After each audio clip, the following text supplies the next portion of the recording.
అందరికీ నమస్కారములు. క్లిష్ట పరిస్థితులు, కష్ట సమయంలో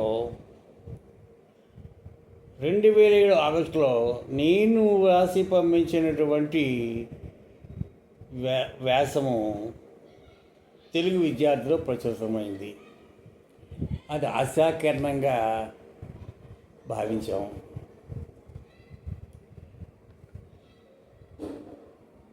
2006లో నా విద్యార్థిపై నేను చేసిన ప్రయోగ ఫలితంగా అవార్డు ఇచ్చారన్న సంగతి మీ అందరికీ వివరించాను, తెలియజేశాను. ఆయా సందర్భం కారణాలు కూడా వివరించాను. ఆ స్ఫూర్తితో ఉన్న మాకు ఉమ్మడి రాష్ట్రంలో 5 జూనియర్ కళాశాలలు నమోదు లేని కారణంగా మూసివేయవలసి వస్తుందనే విషయం ఆందోళన కలిగించింది. ఏం చెయ్యాలి? అప్పటికే సీనియర్ చదువులు కూడా ప్రమోషన్ల మీద ప్రిన్సిపల్గాను డిగ్రీ కాలేజీలకి వెళ్ళిపోయిన సందర్భంలో అతి తక్కువ రెగ్యులరు ఉండేటువంటి ప్రసాద్ అనేటువంటి లెక్చరరు, నేను ఇంకో 2 మిగతా అంతా కూడా కాంట్రాక్ట్ లెక్చర్సే ఉన్నాము. ఈ పరిస్థితుల్లో మేమంతా సమిష్టిగా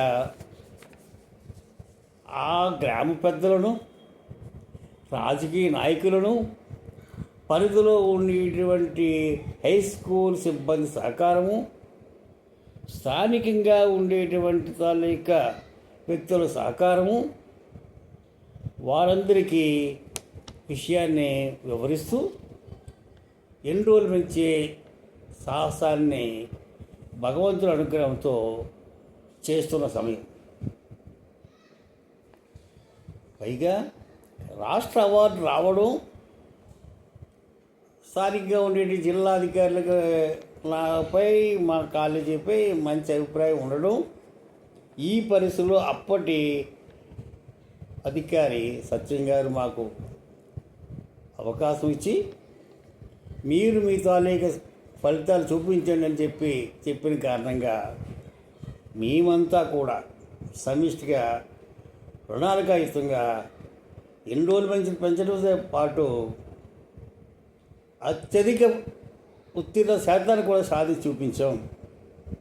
అందుకు ముఖ్య కారణం నేను హై స్కూల్ స్థాయిలో నిర్వహించినటువంటి వివిధ కార్యక్రమాల తాలూకు స్ఫూర్తి,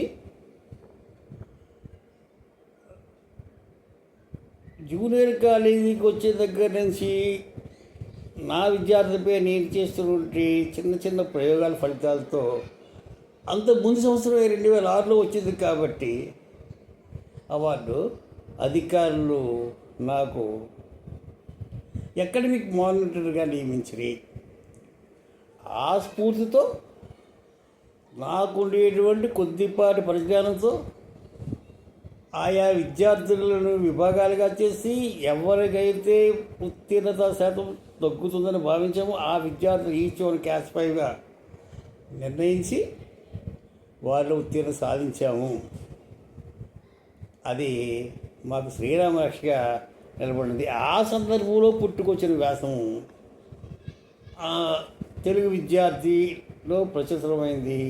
అది మీకు యథాతథంగా చదివి వినిపిస్తాను, విశ్లేషించండి, సూచనలు ఇవ్వండి. ప్రతి తల్లిదండ్రులు తమ పిల్లల భవిష్యత్తు బంగారు బాటగా ఉండాలని కోరుకుంటారు. అందుకు ప్రభుత్వము, సమాజము సహకరించాలని ఆశపడతారు. నేటి విద్యా వ్యవస్థలో వస్తున్న మార్పులకు అనుగుణంగా విద్యార్థుల భవిష్యత్తు రూపుదిద్దులో ప్రధాన పాత్ర తల్లిదండ్రులే పోషించాలి.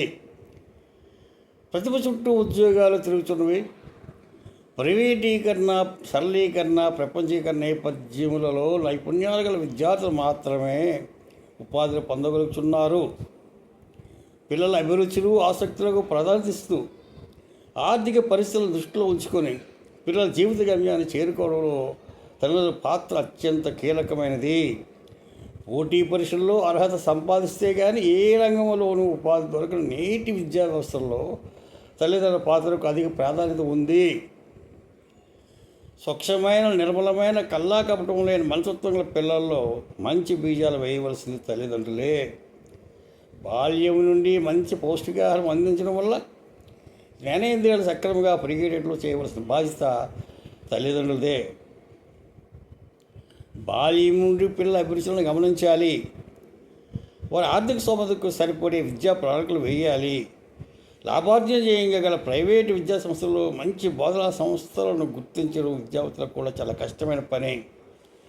మోసపూరిత ప్రకటనలతో ఆకర్షితులై అనాలోచితంగా పిల్లలను చేర్పించడం వల్ల తల్లిదండ్రులు భవిష్యత్తులో భారీ మూల్యం చెల్లించాలి.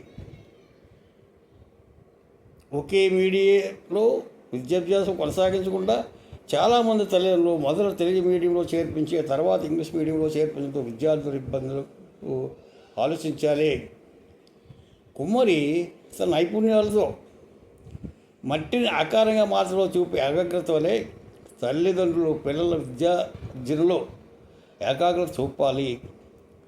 ప్రభుత్వ ఉద్యోగాలు రాక ప్రైవేటు విద్యా సంస్థలో పనిచేస్తున్న ఉపాధ్యాయుల నైపుణ్యాలను గురించి కూడా తల్లిదండ్రులు ఆలోచించాలి. పిల్లలను పాఠశాలలో చేర్పించడంతో తమ పని పూర్తయిందనే ఆలోచన నుండి దూరం కావాలి. చేర్పించిన పాఠశాలలో తమ పిల్లల ప్రోగ్రెస్ను తరచూ గమనిస్తూ ఏ చిన్న లోపం కనిపించినా వెంటనే నిపుణుల సహకారాలతో సరిచేయాలి. ఆ విశిష్ట పాత్రను నేటి తల్లిదండ్రులు పోషించాలి. పిల్లల దినచర్యతో పాటు వారి కాలాన్ని ఎలా వినియోగిస్తున్నారో, ఎటువంటి వాతావరణాన్ని కోరుకుంటున్నారో గమనిస్తూ ఉండాలి.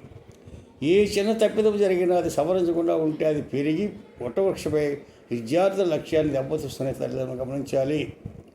పిల్లలు చదువుకునే సమయంలో ఏకాగ్రత దెబ్బతినకుండా చూడాలి.